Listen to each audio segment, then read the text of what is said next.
The CMO Confidential podcast is a proud member of the I Hear Everything podcast network. Looking to launch or scale your podcast? I Hear Everything delivers podcast production, growth, and monetization solutions that transform your words into profit. Ready to give your brand a voice? Then visit iheareverything.com.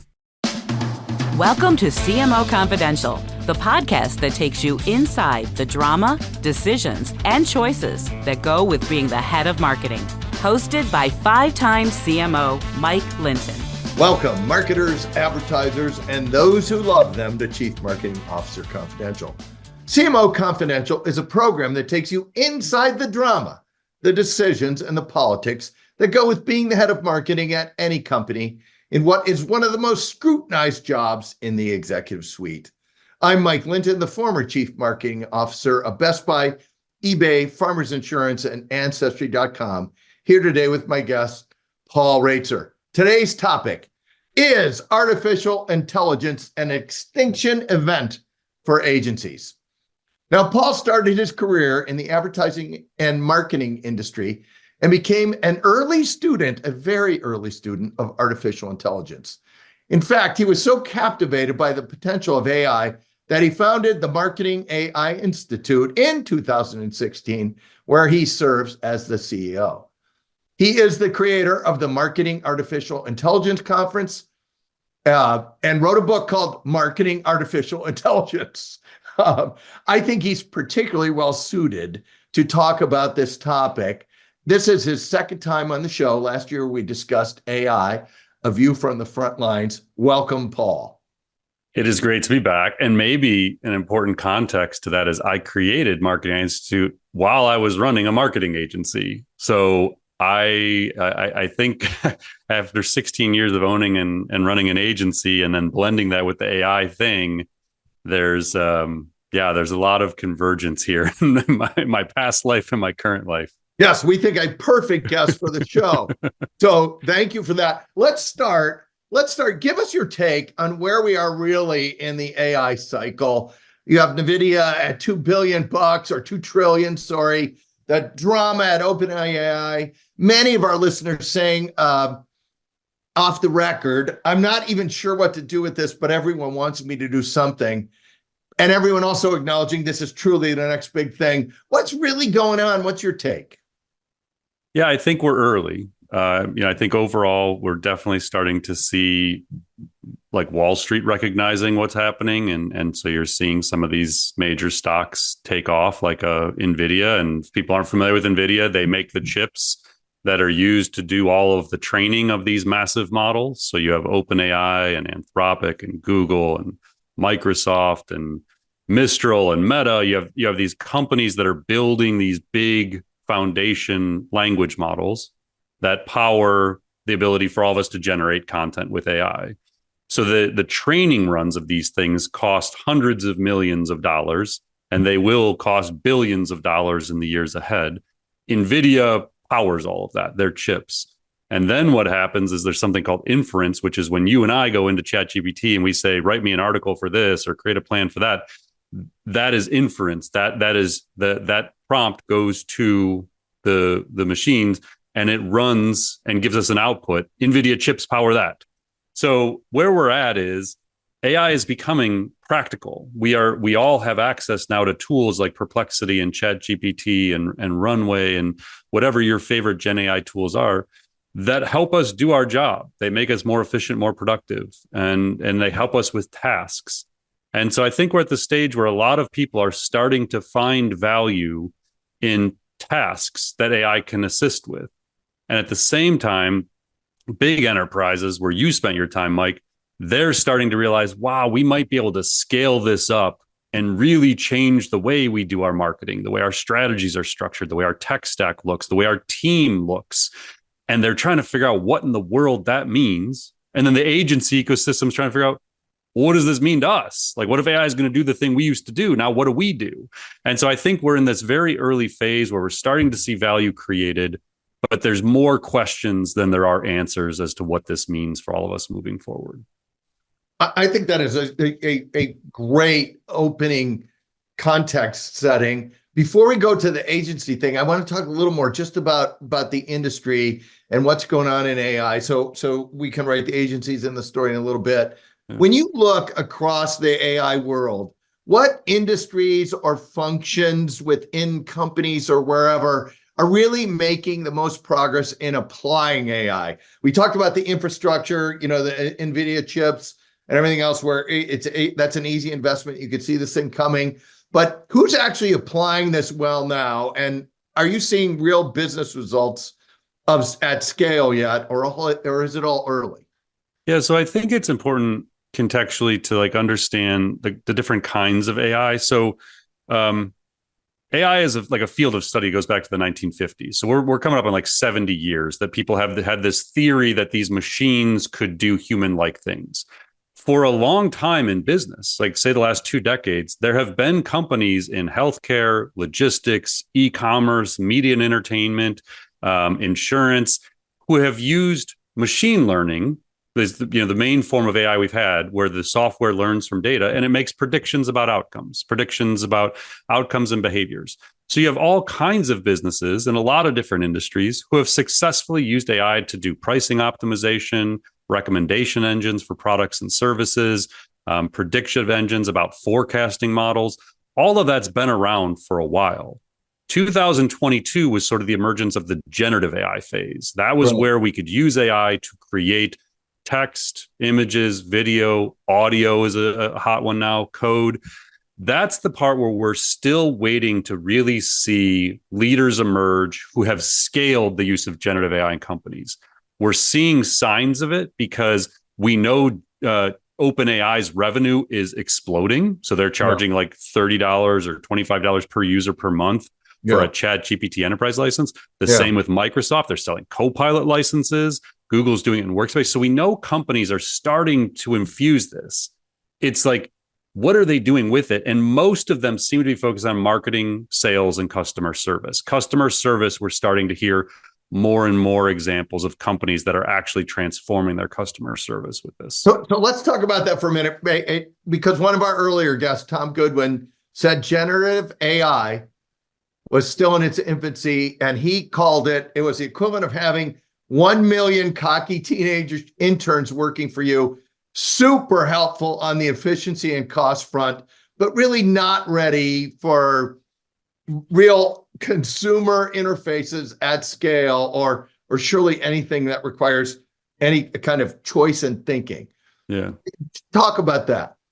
Yeah, I mean, I think it's a helpful context to think of it as like a really smart intern in a lot of cases. The person with the domain expertise and experience who has points of view and intuition and has been doing this for a while and knows if an output is any good or not.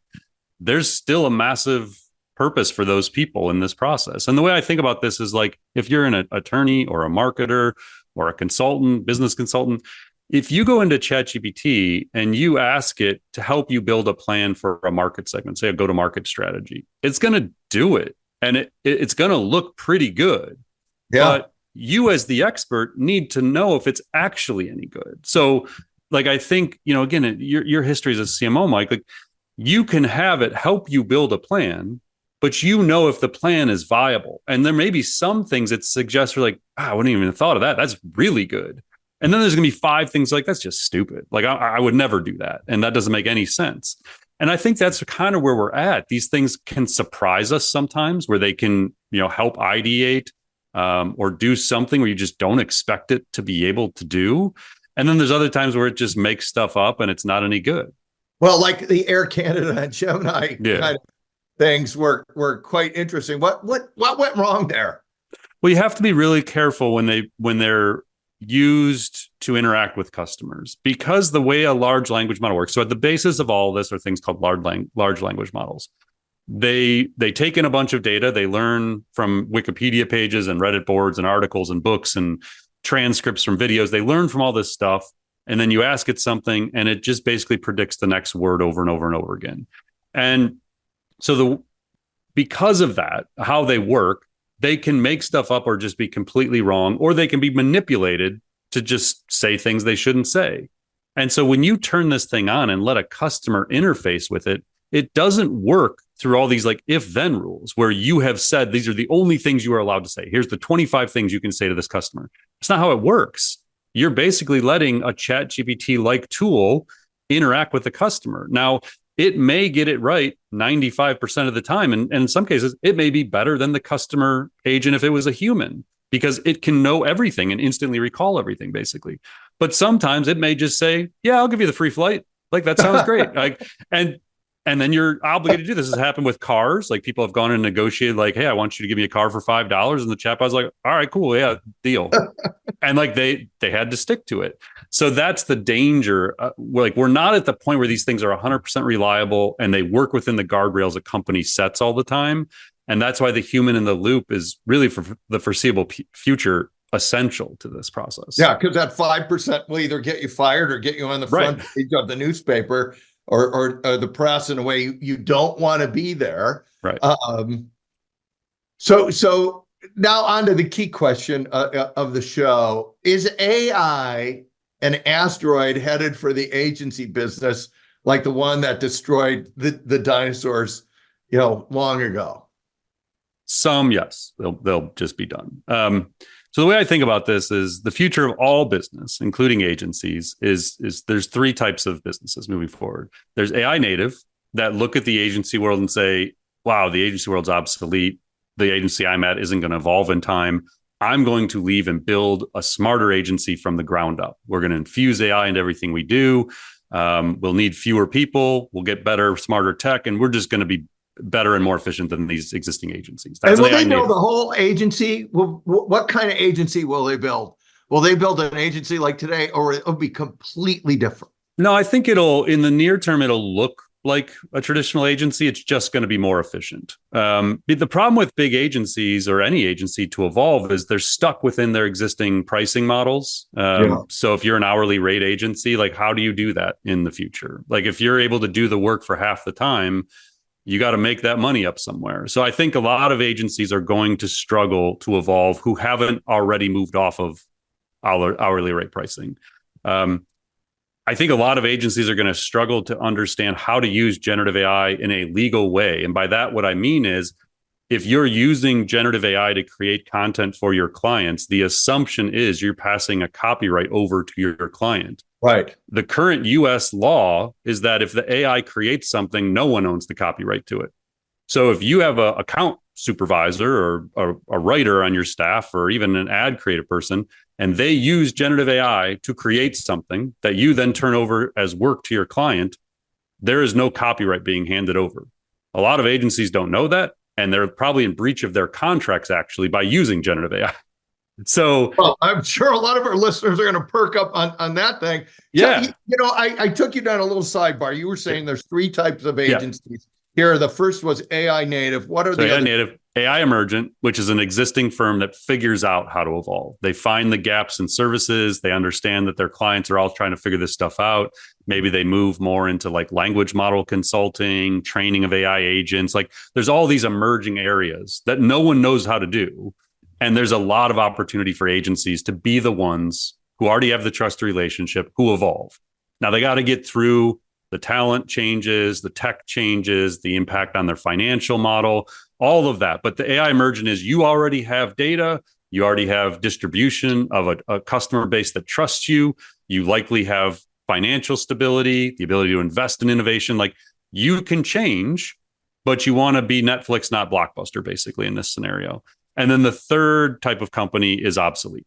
They're just irrelevant. And it may take a year, may take 5 years, but they just can't compete with the AI native and AI emerging companies over time. And what percent of agencies in your mind, I mean, there's, tens of thousands out there, maybe hundreds of thousands, are going to be obsolete?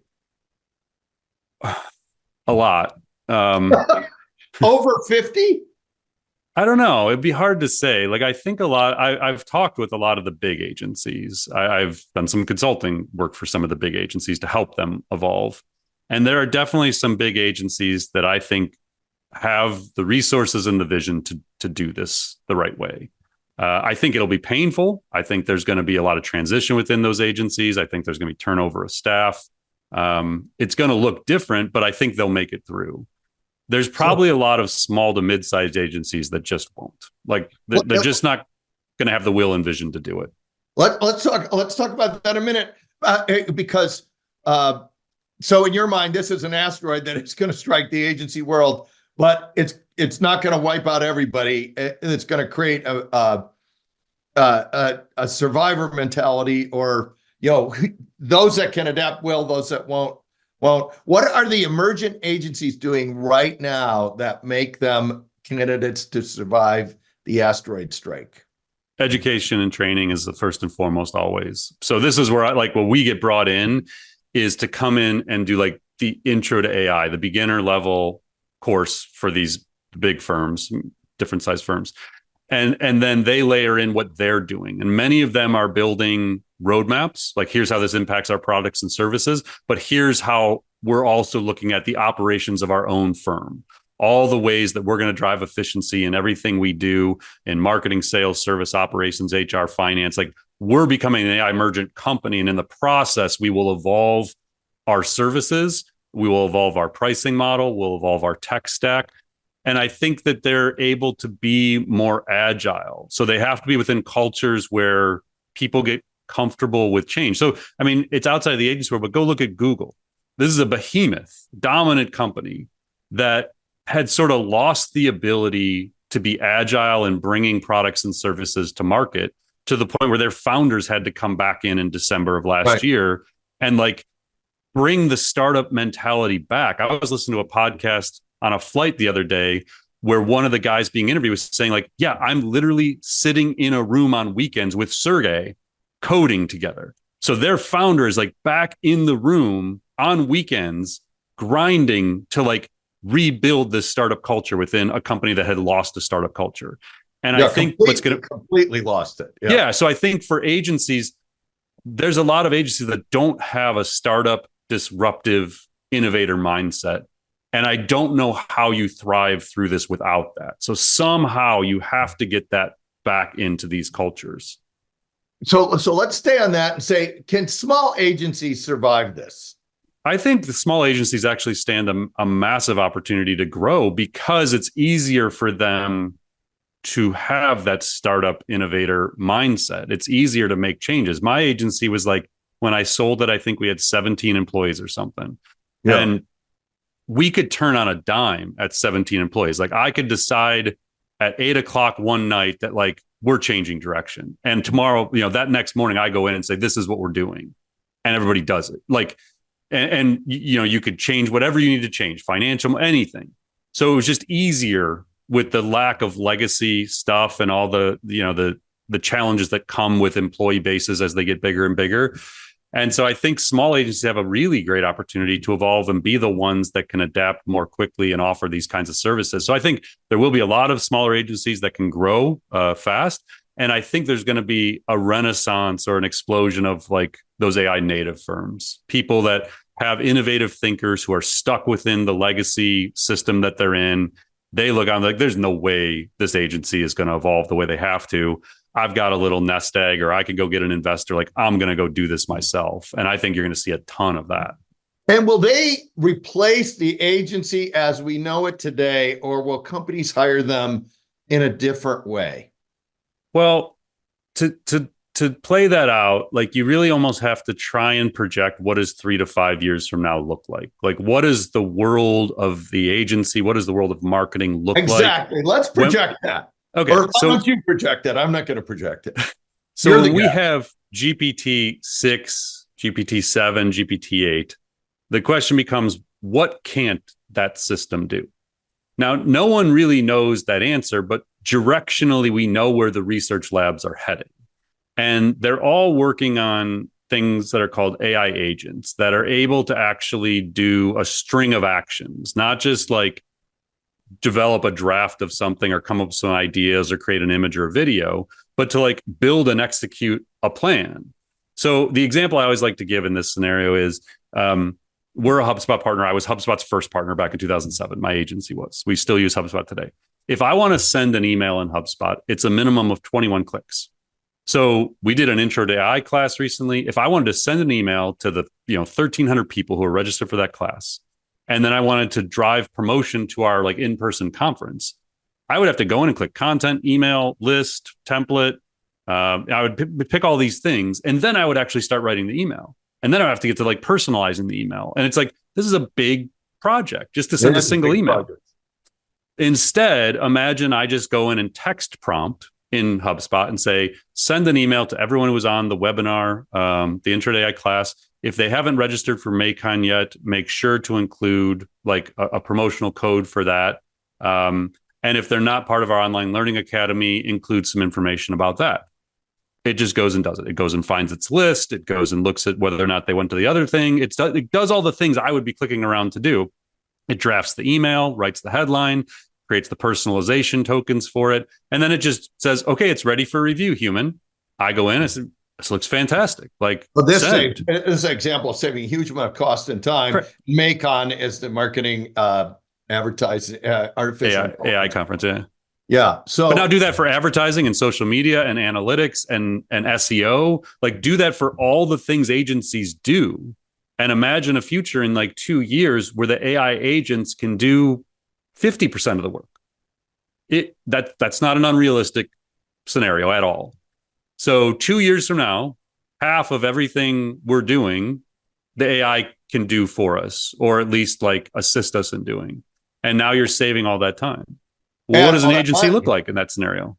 So people are licking their chops right now thinking this is a massive savings. But if you happen to be running the cost center, you got to be on the front end of this, as you said in the beginning, about what they're doing in the short term. What should they be doing in the long term to get this? Because I took away in the short term what you said is start putting this into your infrastructure agency if you want to be AI emergent, like right away. And it has to be an awful lot of people's jobs versus a team working on it. It has to be built into the bones of the agency. If I'm getting that wrong, stop me. But then what else should they be working on for the long term? So I'm a believer, like I used to call it an AGI horizons team, like a artificial general intelligence, or like when these things achieve like human level capability across like all cognitive tasks. That's what all these labs are working on, is AGI. That's their mission.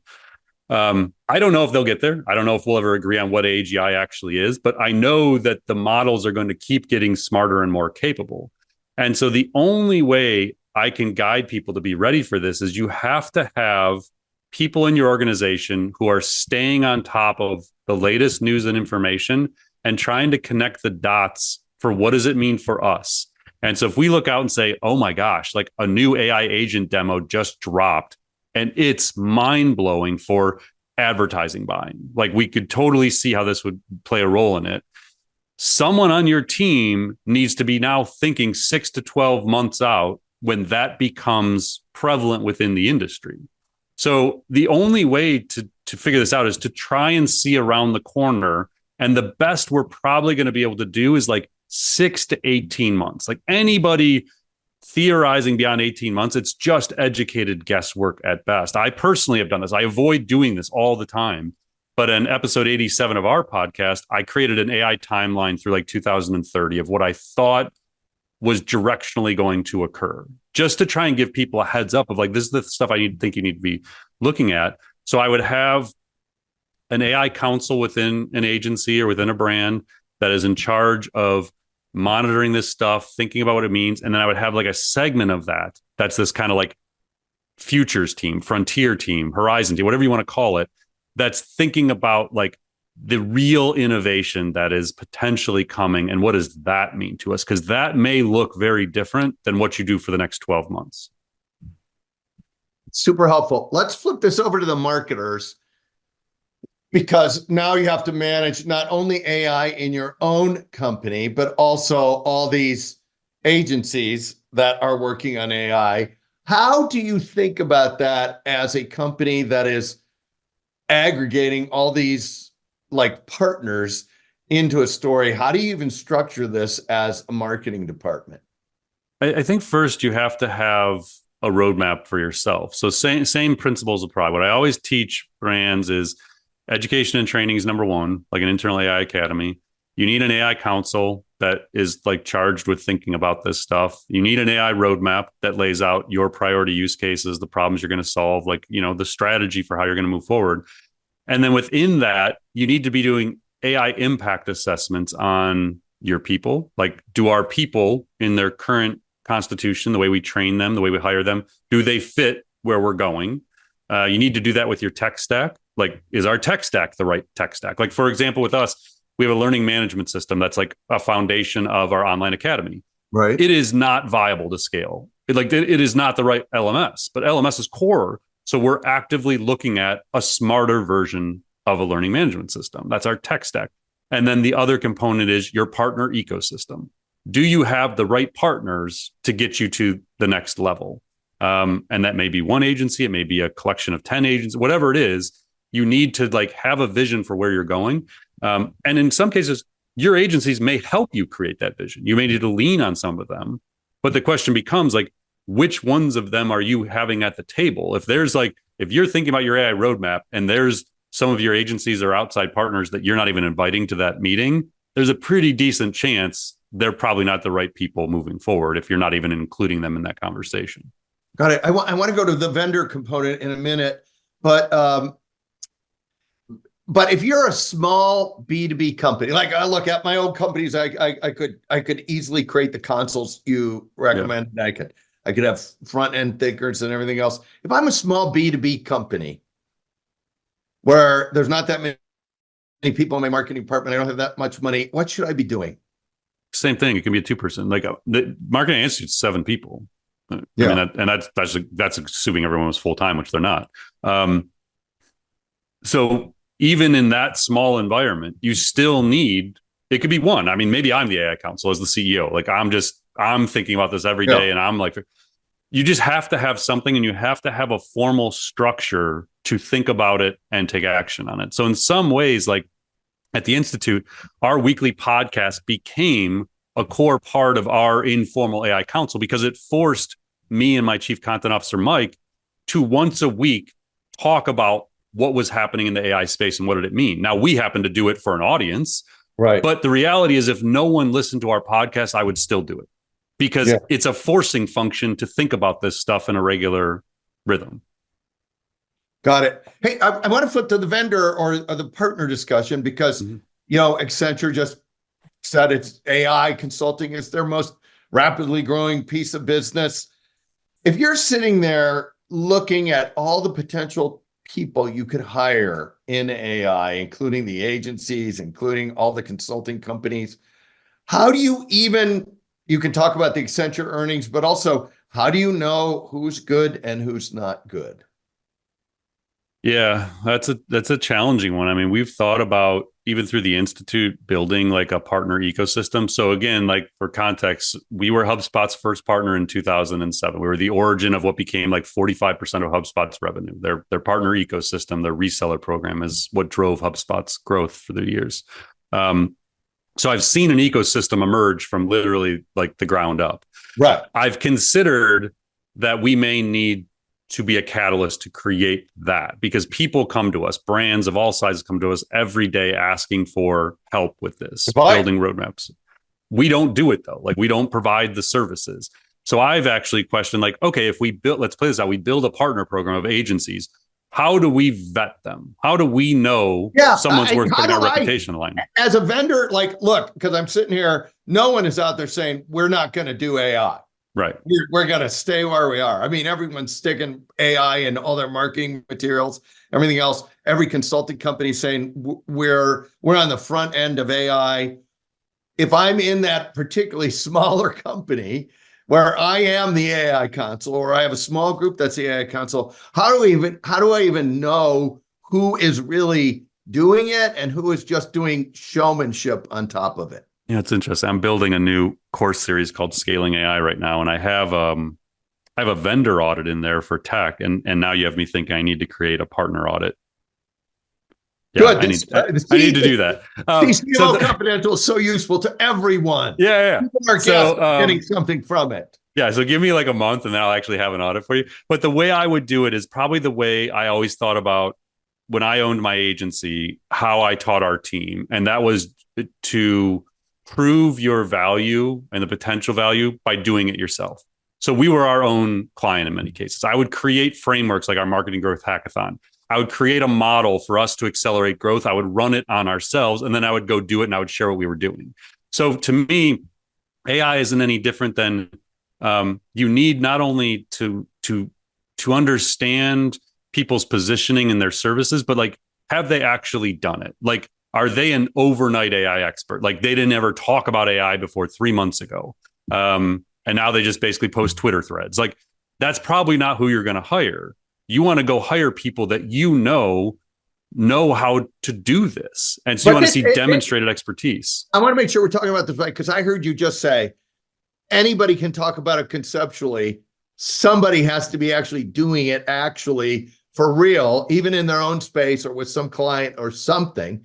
And you have to be able to actually see that case study or that example, or you should be suspect that it's theory versus execution. No, they're legit. Like, if they have a podcast, go listen to 3 episodes. Like, it's easy to fake expertise and thought leadership now because ChatGPT is the shortcut to do it. So if I want to go say let's say I wanted to go sell services in healthcare, and I like, that's a bad image. I actually know a lot about healthcare. Energy, like, let's say AI for like energy companies. I know nothing about energy. Now, I know about AI, but I don't know anything about energy. I can go to ChatGPT and write a blueprint right now on AI's impact on energy. Super smart about energy. Correct. And like, I can put that out, and then like people call me. But if they went past the surface level, they would realize, like, I actually don't know anything about the energy industry.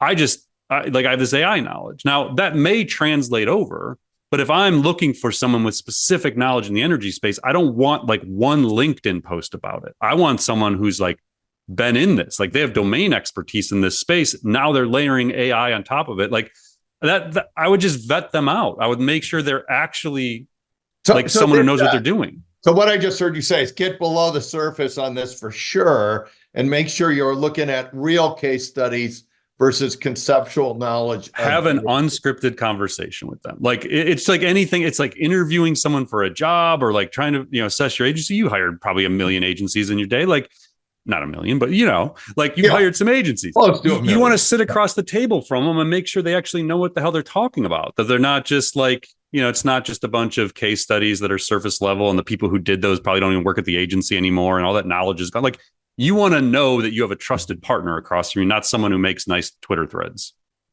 I think that is a really good way for our listeners to think about who they should be hiring. We did a whole show on vendor management, which I think is probably also super compelling here. Yeah. So we're almost at time here. So last question, it's a 2-parter. You can take both or one, but you have to take at least one. Funniest AI story you can share in public, and or practical advice we haven't discussed yet. It's a 2-parter, take one or both. Yeah, I mean, the practical advice is probably an easier one for me. If you're an agency, you got to just get started, and you have to have someone who owns this. Like, if you're the leader of the agency and you've got a 80-hour work week already, you're not going to be able to put the time in that's needed to really develop a depth of knowledge to figure this out. And this is where the AI Council may come in. Maybe you create that and you like give them some autonomy to go figure this stuff out.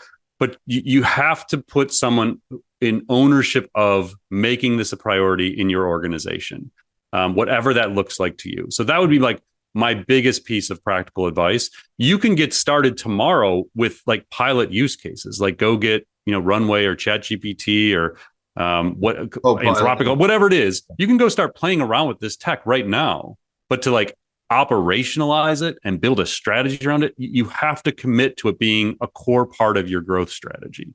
So that would be my practical advice. Funniest thing AI, I would struggle with that one. I don't know, man. I've had some funny conversations with like ChatGPT, just like out of fun, but yeah, I don't think I have anything crazy. All right. Well, I think we if you're good, we'll bring you back in a while to talk about a report from the front lines again, and then maybe we can do a funny story. Yeah, so maybe I'll have one then for you.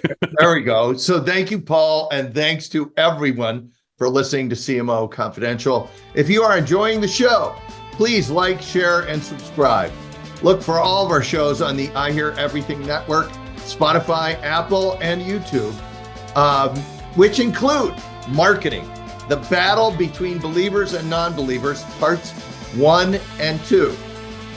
Is the CMO job the hardest job in business? A report from the media front lines, and what your agency really wants to tell you but won't, parts 1, 2, and 3. Hey, all you marketers, stay safe out there. This is Mike Linton signing off for CMO Confidential.